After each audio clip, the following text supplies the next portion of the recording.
Bargarh stop typhus आतंक आउ जड़े रोगी एक घर हस्पिटाल मृत्यु होता सूचना मिली। पूर्व 3 आक्रांत मृत्यु होती। गतकाली राति आउ जनकर मृत्यु घटी। चतुर्थ रोगी जनकर राज्य बाहर मृत्यु घटी। तेबे चतुर्थ व्यक्ति मृत्यु नहीं सरकारी भाव में कौन सूचना दि जाए। घर हस्पिटाल 3 आक्रांत मृत्यु होता नहीं पूर्व स्वीकार करते सीडीएमओ निरुपमा षडंगी। हस्पिटाल आउ 4 जन आक्रांत चिकित्सित होतार सूचना मिली।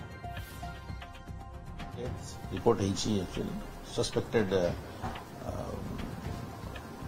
स्क्रब टाइफस कन्फर्मेशन आमर प्रति जिले में डिस्ट्रिक्ट पब्लिक हेल्थ लैबोरेटरी अच्छी जो एलिसा मेथड से कन्फर्म करार आवश्यकता रही। तेणु आम से देखु टेस्ट होना ना कि आम जो district public health laboratory test करूँ कि स्क्रब टाइफस केस आम नजर को आम ट्रिटमेंट करूँ। नट दैट आम राज्य में ना स्क्रब टाइफस आम राज्य में सब अच्छी विभिन्न जगार रिपोर्ट होती तार उपयुक्त चिकित्सा करने उचित।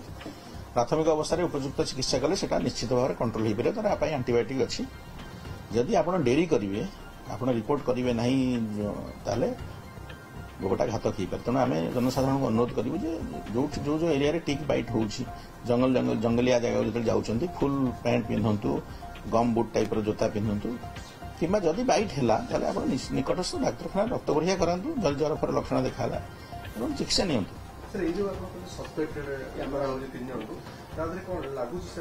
नहीं शुणु आम मुझे टीम तार इनक्वारी कर लक्षण कौन थी कौ जगार आसते से 3टी जगह केस 3टी अलग अलग जगार आम गाँ को भी मुझे लोक पठा व्यवस्था कर जो मैंने देखिए घरे पाखापाखि सेमती रोगी अच्छा कि ना कारण जदि से एरिया टिक बैट हो निश्चित भाव में तार पदक्षेप नबू। प्लस कागज पत्र भी देखापी जो ब्लड टेस्ट होता सब जिन रिपोर्ट से रिपोर्ट करेंगे आमको आम से रिपोर्ट देखला आपको फाइनाल जिन कह कौन।